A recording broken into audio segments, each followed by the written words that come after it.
Hi, Larry Stair here, and welcome to the May 2018 quarterly leadership video.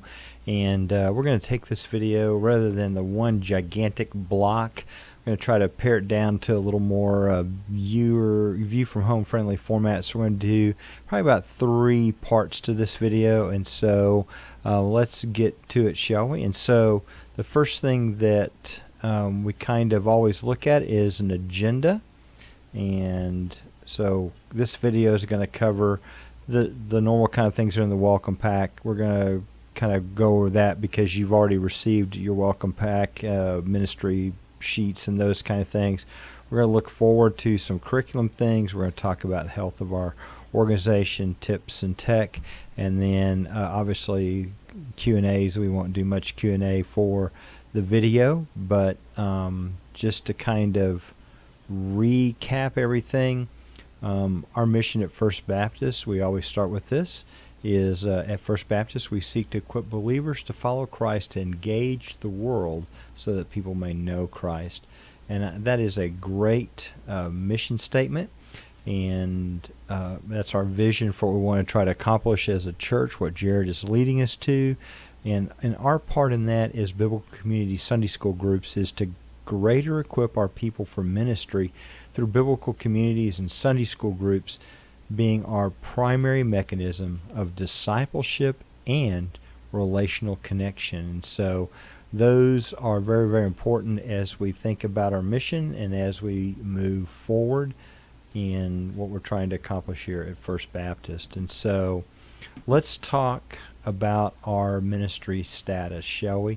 As we begin to look at what's going on in our biblical community and Sunday school groups, we always like to kind of look at some things that kind of indicate how we're doing, what's going on, those types of things. And so the first thing we always look at is total enrollment. So in the winter quarter, we had an enrollment of 824, and for the spring quarter, we with a week or two to go, we had an enrollment of 824, which is kind of funny that it winds up being identical in both quarters.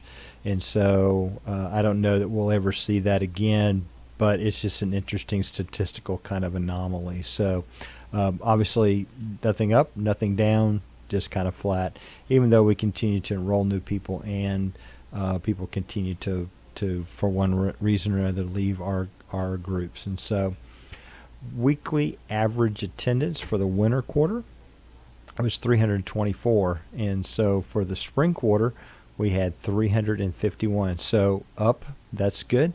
And some of that I think is just coming out of all the yucky flu and stuff that we had in the winter quarter, and also moving back into our space after legacy renewal. Obviously that brought some people back as well, and so our average attendance is back up pretty much to where it was before legacy renewal. Love to see it continue now to creep up even through the summer. I want to challenge you as we go through the summer to be faithful to contact absentees and to promote faithful attendance even through the summer. I know a lot of people go on vacation, and I will be too, but when we're in town, let's promote that people get together and we study God's Word together, shall we? And so obviously ratio is what comes after that, attendance to enrollment ratio, 339.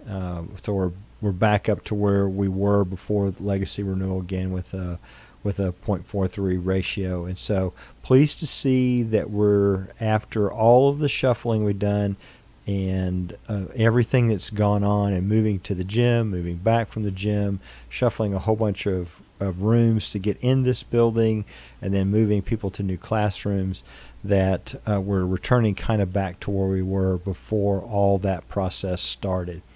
And so this is just a good point to kind of stop in this video and remind you about checking your engagement.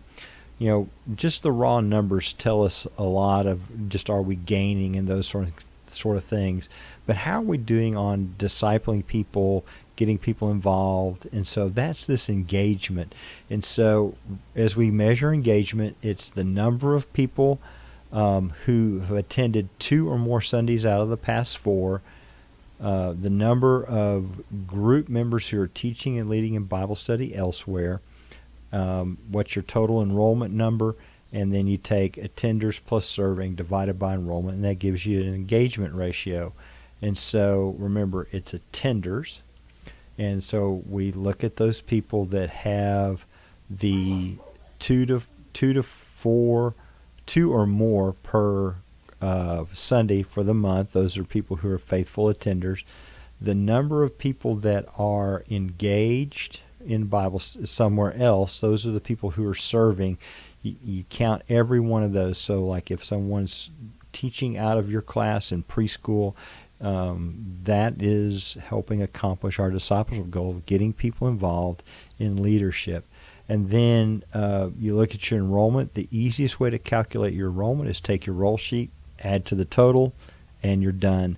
Or if you there's some places in Shelby that will automatically tell you the number of people on the list. Like when you're going in to look at the number of people who are attending, there is a attendance range report that you can easily pull from a home computer. It gives you a total, and then you do a little bit of simple math, and you wind up with an engagement ratio. And so where is this important? How does it work for us? You really need to be seeking to increase your engagement. Those are the number of people who are moving from maybe not so regular to regular because they love Bible study, they love the fellowship. People who are moving from regular attenders and engaged in discussion into leadership roles into serving roles. And so this is this ratio of how we kind of measure how people are doing as we talk about getting involved in being discipled in our church. And so some very important numbers as we look at them, and just want to encourage you to track that. The next thing we look at are teaching units, and we're down a teaching unit, and we expect to maybe lose 1 more unit. We've kind of folded up shop on singles too. Have not been able to find a leader for that group, something that maybe you should pray about. It's not that we don't have single adults at First Baptist, but a group that is specifically, targeting singles that are in their 30s and 40s, maybe into their 50s, 40s, 50s, that group. We just haven't been able to find a leader that is willing to step forward, or a couple of leaders actually that are willing to come forward and be a part of leading that group. So something to pray about. And we'll continue to work on that. And then we always look at the number of leaders versus potential leaders, and so that's unchanged. Even though we dropped a group, we still added some leaders, and so we're about where we were before. And so that's kind of a look at our health. Another thing that we do track is the total number of people in our prospect file. These are potential members. These are people that we anticipate not only receiving a contact from our pastor and our staff, but also receiving a contact from a class. And so when we assign an interaction, it's important that you touch base with them. So it went from 318 to 344. One of the things that we have been doing is a number of guests in our Sunday school kind of as a constant. We run 17 to into low 20s just about every week. But we're really working hard to get more of the people who are visiting with us in worship to identify themselves so that we can contact them. And so you may have noticed on the announcements that we're letting guests know if we turn in a card, we make a donation. That's just a kind of a way to maybe encourage them to give us some information so that we can make contact with them to say, thanks for worshiping with us. Hey, we'd love to hook you up with a Bible study. So as you get those interactions in the emails and you check on your phone or on your computer, it's really important that you take that, especially that email, because it's really easy to forward it to any member of your class, somebody who's outgoing, friendly, loves to talk about what's great stuff's going on in your group. Forward them the email, It'll give them opportunity to get some basic information so they can make the contact. And then down at the bottom of the email, there's a place to make a note of the report. And so that report's really important because that takes them off of the list and we quit nagging you about it. And so that's how you get off the nag list for a contact. But it is important that we're regularly and routinely working through our prospect files. Open that prospect group on your computer and maybe make an interaction. Assign someone in your class to make contact with them. Invite them to fellowships. And so all those things help communicate to our prospects, potential members, that we're interested in them and that First Baptist is a place for them.